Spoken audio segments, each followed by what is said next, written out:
kasi nga, hindi dumating. Ang gusto nila, ipatawag na lang ata yung abogado ni Congressman, dating Pangulong Digong.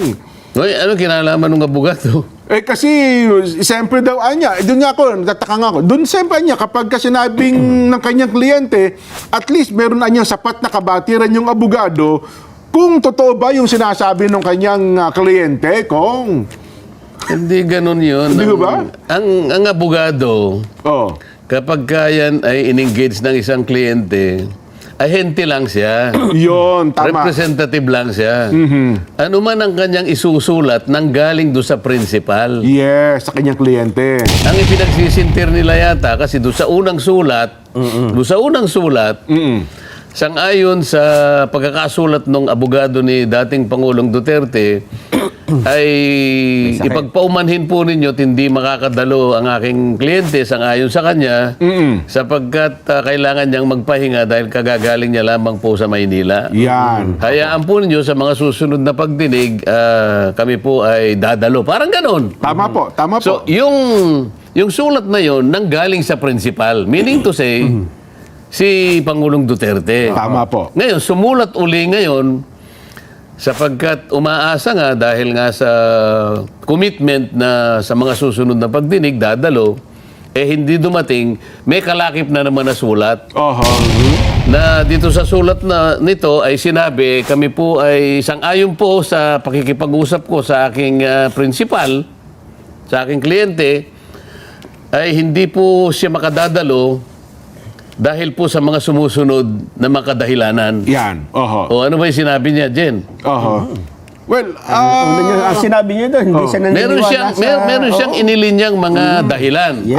opo. Ngayon, kaya natin sinasabi yon, ang abogado, nagawa niya yung sulat na yon, base rin doon sa kanyang pahayag ng kanyang kliyente. doon sa kautusan na ibinigay o pahayag ng kanyang kliyente, ito nga yung dating Pangulo. Rodrigo Duterte. Yes po, tama kayo. Ngayon, nakapaglatag sila ng kadahilanan. Ang una yata ang kadahilanan, nabasa ko lang yung dyaryo. Sabihin mo kung nagkakamali ako, hindi. Sa dyaryo ko lang nakuha ito. ang unang dahilan ay nakalagay, the former president is doubtful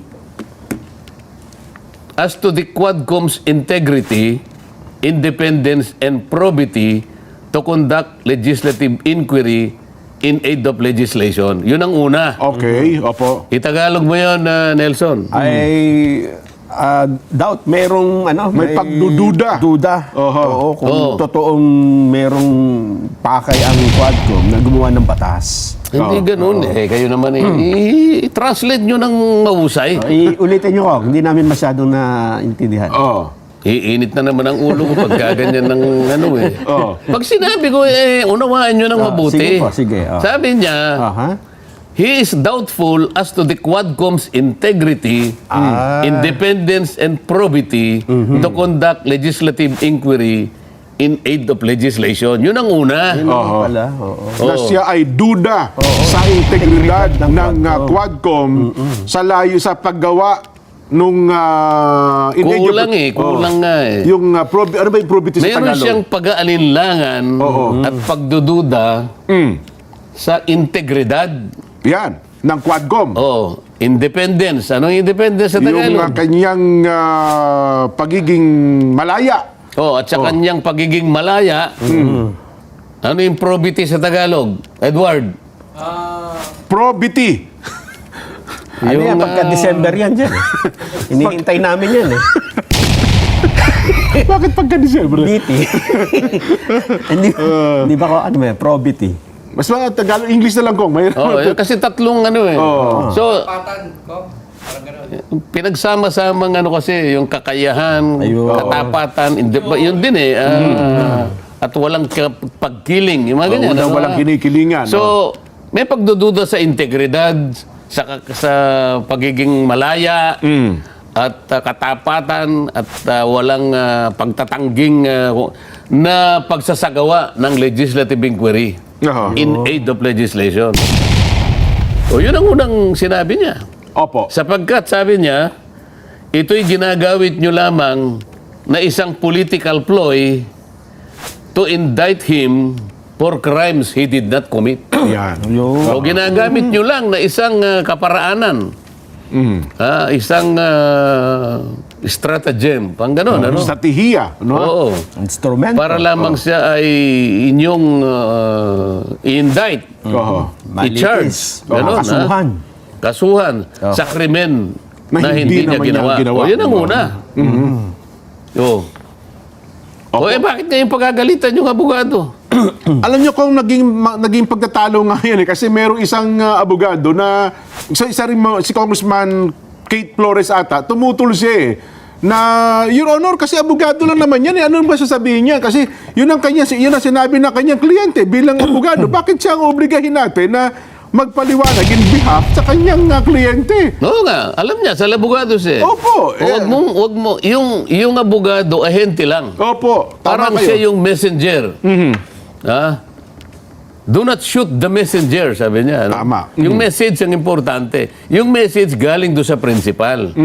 O, yun ang sagutin nila. Wala na po akong, parang, hindi ko na po kayo pinagtitiwalaan eh. Oho. Hindi po ako naniniwala na kayo po ay makagagawa ng isang tapat at mapagtitiwala ang pagdinig kung pag-uusapan ay in aid of legislation. Oho.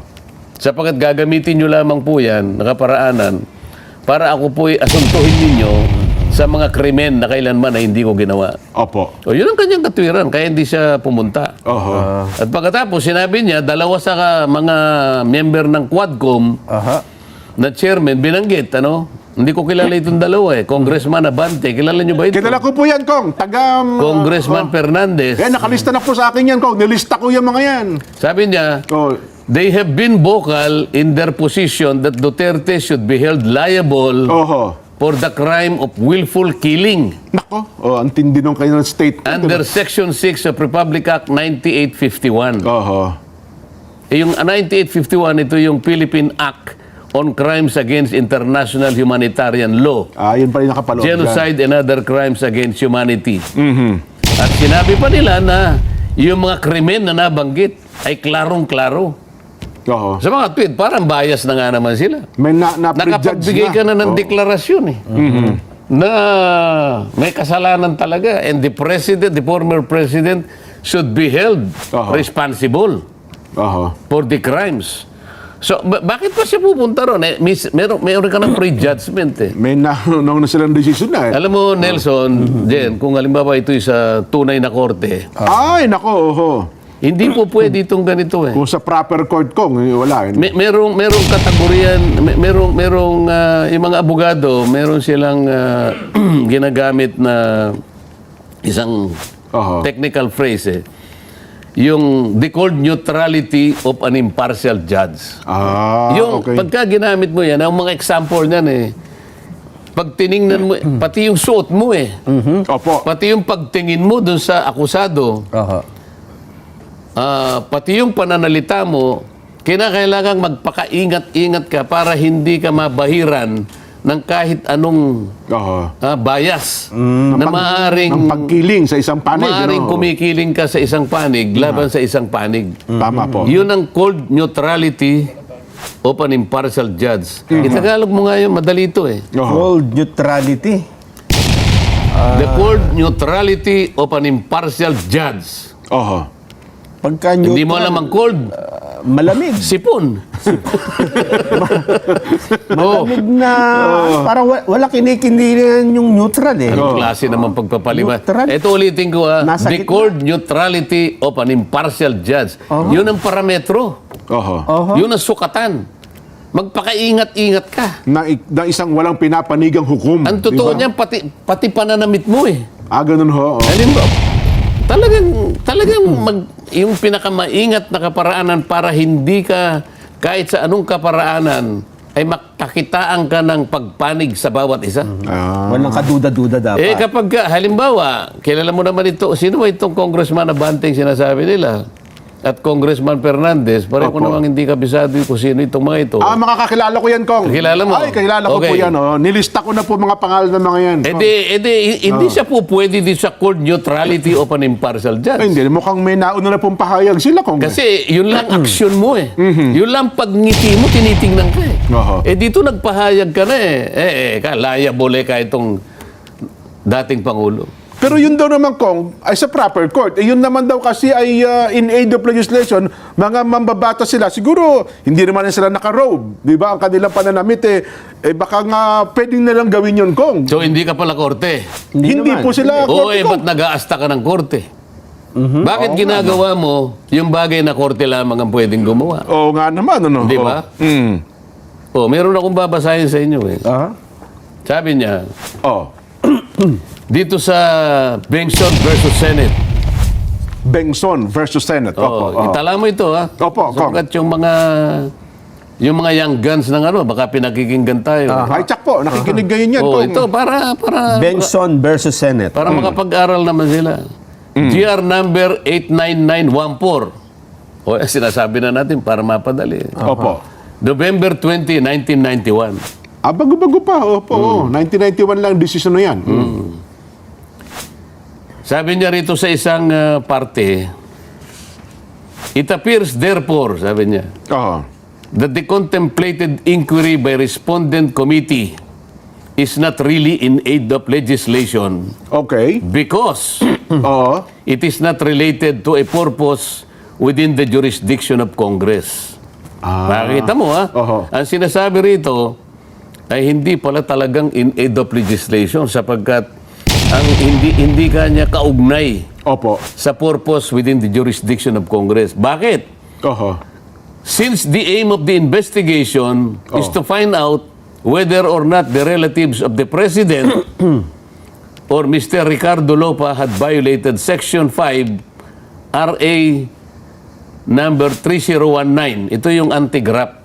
Yun talagang layunin ng naging Sa mga pagdinig, tweet, Kong. ang Oho. layunin ay para imbestigahan lang, para malaman kung yung mga relatives ng presidente ay nakapag-violate nung batas na kung tawagin ay Republic Act 3019. Oho.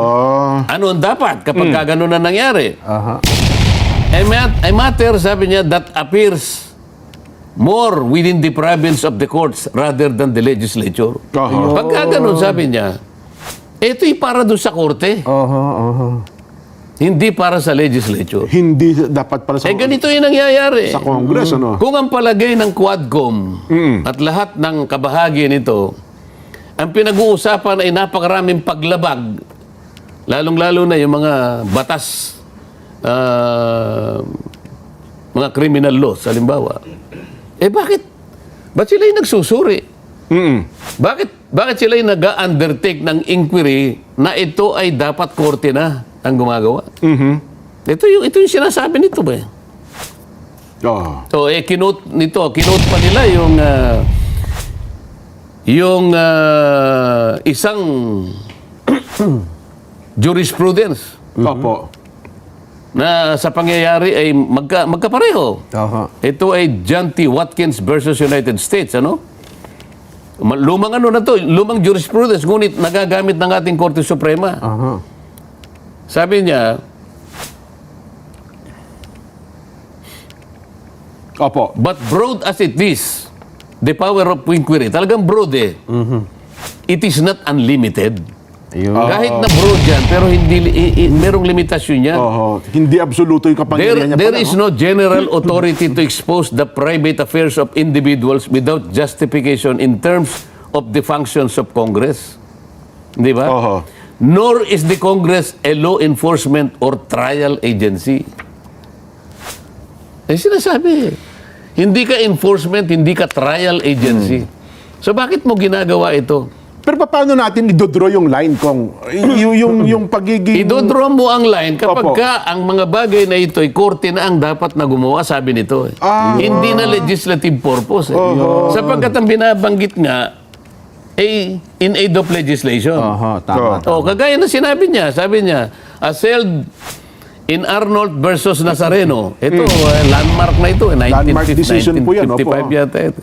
The inquiry to be within the jurisdiction of the legislative body making it must be material or necessary to the exercise of a power in it vested by the Constitution such as to legislate. Legislate lang eh. Oho. Bakit Bakit ganito yung nangyayari?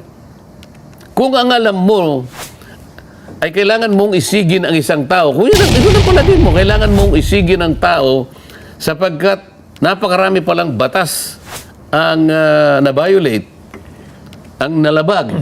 Kasi pinag-uusapan nila is war on drugs. Tama po. Oo. Kung sa palagay mo ay napakarami mong ebidensya, eh bakit ang legislature ang gumagawa nito? Nako. Oo. Sabi niya, kasama ito doon sa sagot ni Pangulong Duterte sa pamamagitan ng kanyang Ng kanyang abogado. abogado po. Oo.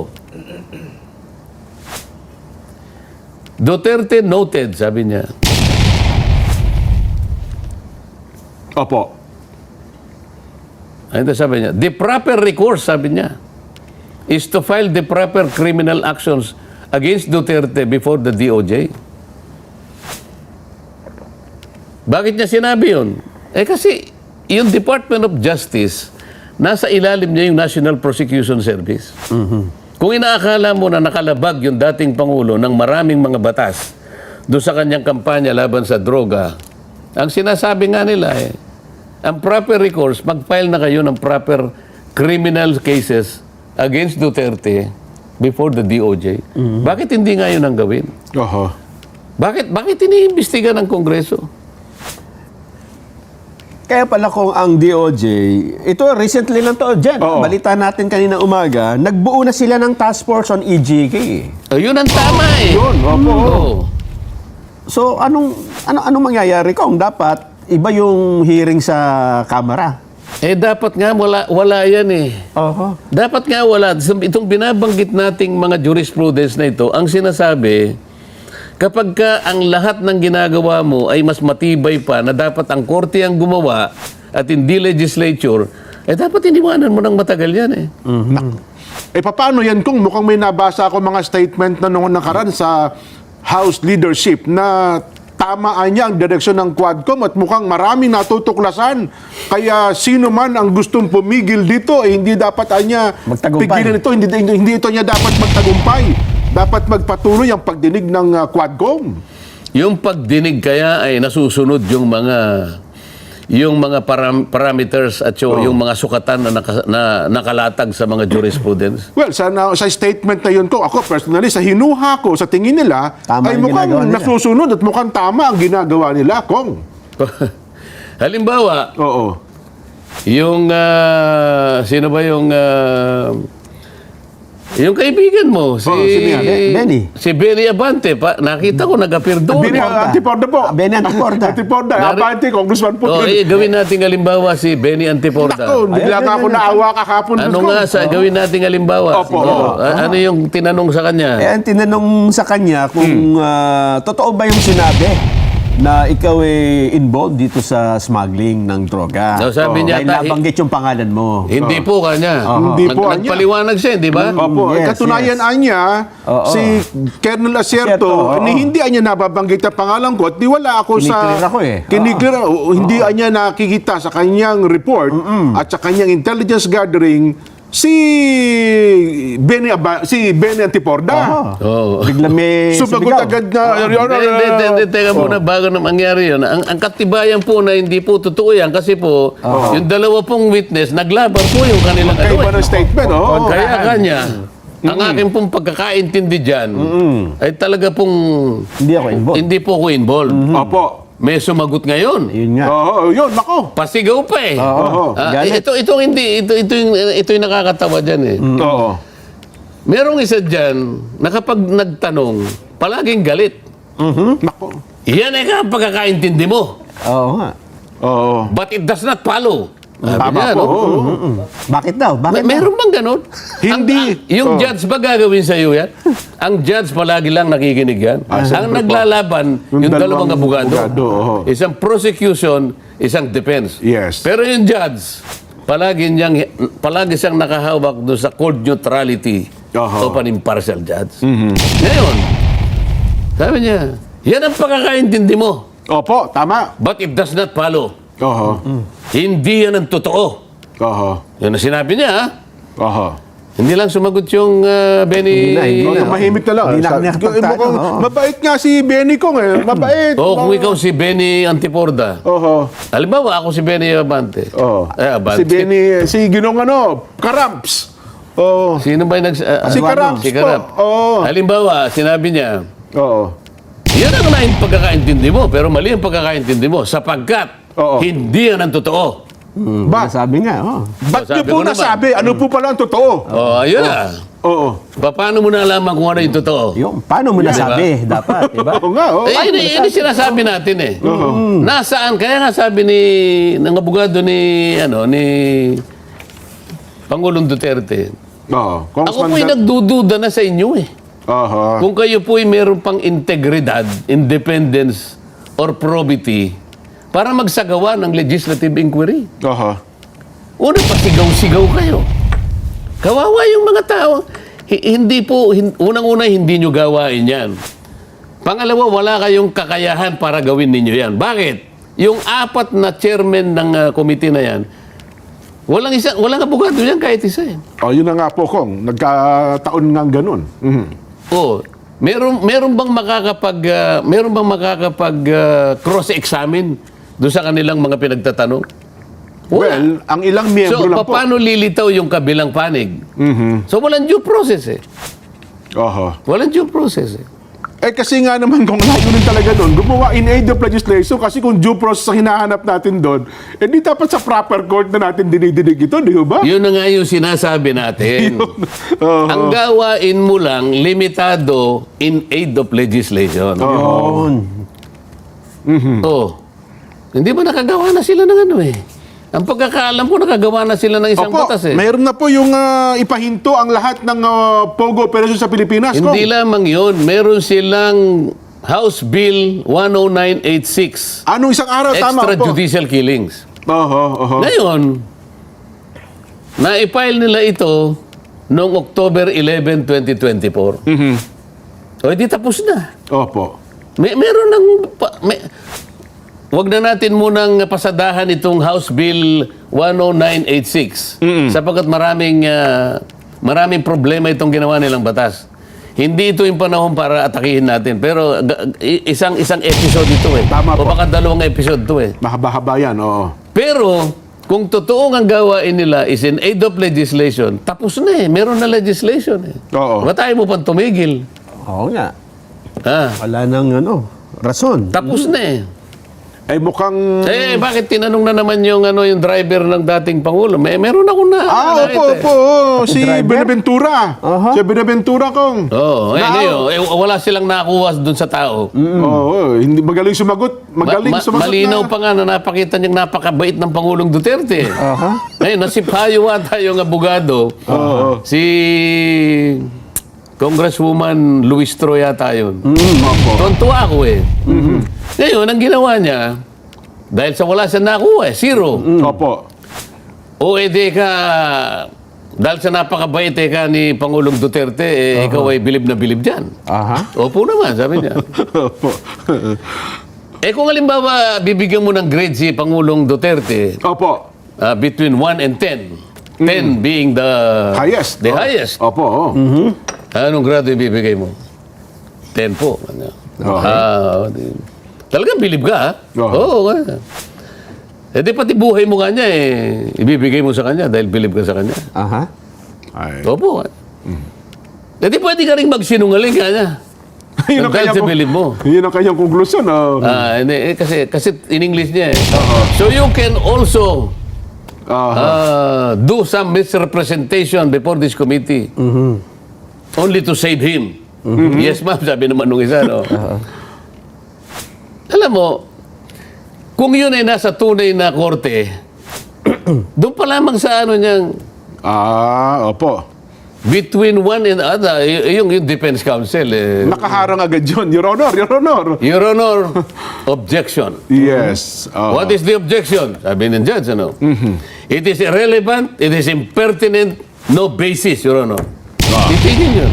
Tama. Sustain. Sabi ng judge. Wala nang connection eh. Walang connection eh. Aha. Dahil nga walang abogado doon, paglalaruan ka ng abogado, walang connection eh.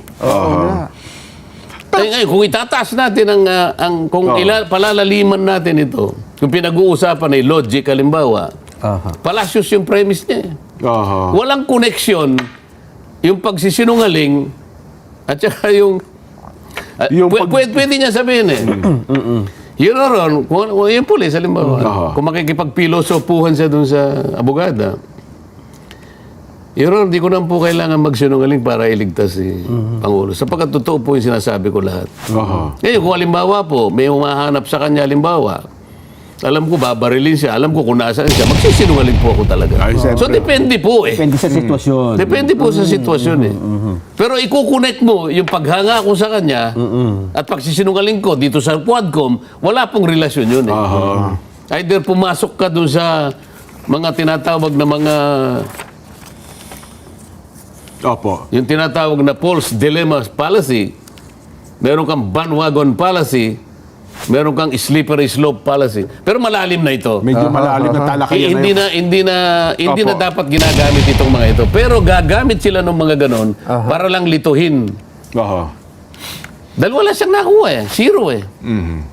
Eh, ang malungkot kasi doon, Kaya Kong. itatanong natin sa publiko ngayon. Kong, ang malungkot... Baka tayo mapalayo. Dagdag ko lang, Kong. Ang malungkot kasi doon sa punto na yan, wala namang defense lawyer. Tsaka bawal Bawal mag-coach Sumagot yung abogado Ayaw ng nga palapitin mga yung- witnesses. Wala nga due process eh. Hindi magbulong, Ilang bawal beses na nating pinag-usapan sa programang ito.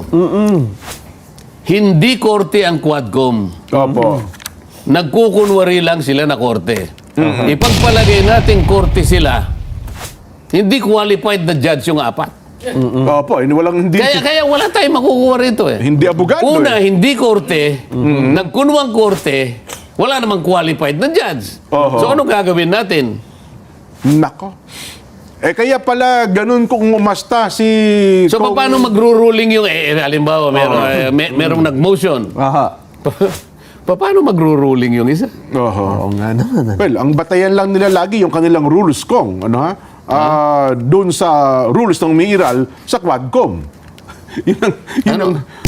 Ayun ang kanilang lagi Kaya nga nagtataka ako, Kong, doon sa mga laging statement ni Congressman Paduano na ang panakot niya lagi, magsalita ka ng totoo, ipakukontem kita, at saka yung driver mismo sa Ginong Binaventura, magsalita ka ng totoo, baka hindi ka na makauwi. Di ba yung ganun double? Ano ibig sabihin? Kaya nga Ba't hindi niyo ko papauwiin? isa sa dahilan na ginamit ng dating Pangulo sa pamamagitan ng kanyang abogado sa pagtanggi niya na dumalo sa Quadcom ay ito.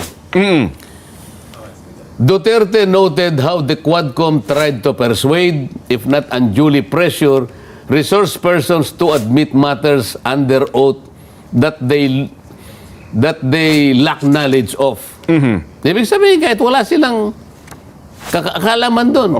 Merong undue pressure, sabi niya, kung hindi man pinipersuade, or worse, unduly induce them to say something not true. Ito yung subornation. Diba? Subornation. That cast doubts on the Quadcom's integrity and impartiality. Totoo naman yun eh. Ba't kinakailangan magkaroon ng pilitan doon? Na kapag ka nagpaliwanag ka, hindi yan ang tama. Mali ang paliwanag mo. Kamukha nung tinanong. Yan ang pagkakaintindi mo. Nako. Ganun si Benny Antiporda naman, bigla na lang tumahimik. Tumahimik nga. Yan ang pagkakaintindi mo. Pero hindi yan ang totoo. Kung ako siguro yun. Ano po yung totoo, Ron? Ipaliwanag yung paano mo nalaman na yan ang totoo? Yun lang, bias na bias ka na eh. Hindi kailanman mangyayari sa korte yun. Sapagkat merong due process sa korte. Dito hindi ka man lang makasagot eh. Kapag ikaw ay sumagot. Nako. At tinamaan ang kanilang... Yung kanyang ere. Kukulong kita. Meron bang ganito? Nagsisinungaling ka, hindi yung asang-ayon doon sa alam ko. Pero ang tanong ko doon, kung gano'n na ang asta ng mga miyembro ng Quadcom, bakit pinapayagan ng chairman? Di ba dapat nagro-ruling ang chairman doon? Your Honor, hindi tamang aktwasyon yung ginagawa mo. Di ba? Paano siya magro-ruling? Iisa nga lang yung puntirya. Iisa yung direksyon. Iisa yung script. Alam nga naman maglaban-laban yung apat na yun. Pero di ba dapat ganun? Kaya nga merong kanya-kanyang kaisipan sila na kapag kamali ang ginagawa ng kasama niya, itama niya bilang chairman ng komite. Hindi. Pare-pareho silang chairman dun eh. Ano sasabihin ng isa? Huwag mo kung Chairman din ako.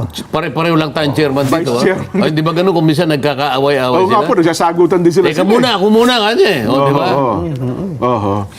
Pero ang tanong dito ngayon, Kong, paano ito hindi Paano ko masabing- resolbahin? Paano ito resolbahin? Sinong pipigil sa kanila? Oo, na sana maitama yung kanilang direksyon. Well, hindi tayo tutol doon sa Hindi na kanilang dapat yung indigenous legislation. dapat huminto na lang sila sapagkat Oo. sinasabi pa yung ating binabanggit na Bengson versus Senate. At meron siyang kinote na jurisprudence sa bahagi ng ito, Barem Block versus United States, ano? 360 US 109. Alam din nila ito eh. Ang sinasabi rito ay ganito. Since Congress may only investigate into those areas in which it may potentially legislate or appropriate, ito yung premise niya. Congress may only investigate into those areas in which it may potentially legislate or appropriate. Yun lang ang gawain niya eh. Either you legislate or appropriate. It cannot inquire into matters which are within the exclusive province of one of the other branches of government. Ayun. Ang liwanag nito eh. Yun yung korte, ano. Itaga, Ilocano mo nga ito para maintindihan. I-Bisaya mo para maintindihan ng isang chairman doon na nagkukuno mga abogado na wala namang... Mas naintindihan nyo Sus, nila yung Mario, English Joseph na buhay niyan, ito. Kong eh. Ha? Mas naintindihan Ulitin nila. natin. Since Congress may only investigate into those areas in which it may potentially legislate or appropriate, legislation lang eh, or Kawalan ng appropriation batas eh. o maglaan ng pondo. It cannot inquire into matters which are within the exclusive province of one of the other branches of government. Ayun. So hindi ka pwedeng Manghimasok. manghimasok Yan, sa opo. kapangyarihan ng sa mga bagay-bagay na nasa ibang departamento, ibang exclusive Oo. province. Doon lamang sa jurisdiction yan. wala kasi mga Tagalog na ako eh. Pero maliwanag na ito eh. Kapampangan na lang kaya, Kong. Medyo maganda sa Kapampangan yan eh.